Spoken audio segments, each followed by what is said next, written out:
ভোলার লালমোহনের 2টি ইউনিয়ন পরিষদের চেয়ারম্যান পদত্যাগ করেছেন।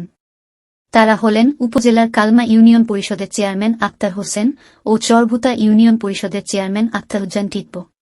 বুধবার লালমোহন উপজেলা নির্বাহী অফিসার মোহাম্মদ তৌহিদুল ইসলামের কাছে পদত্যাগপত্র জমা দিয়েছেন তারা।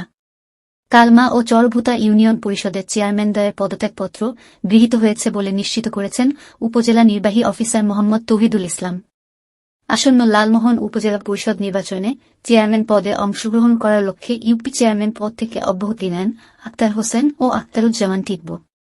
উল্লেখ্য, গত 17 এপ্রিল তৃতীয় ধাপে লালমোহন উপজেলা পরিষদ নির্বাচনের তফসিল ঘোষণা করা হয়। তফসিল অনুযায়ী মনোনয়নপত্র জমাদানের শেষ তারিখ আগামী 2 মে বৃহস্পতিবার, মনোনয়নপত্র যাচাই বাছাই 5 মে রবিবার, প্রার্থিতা প্রত্যাহারের শেষ তারিখ 12 মে রবিবার, 13 মে সোমবার, প্রার্থীদের মাঝে প্রতীক বরাদ্দ আগামী 29 মে বুধবার ভোট গ্রহণ অনুষ্ঠিত হবে।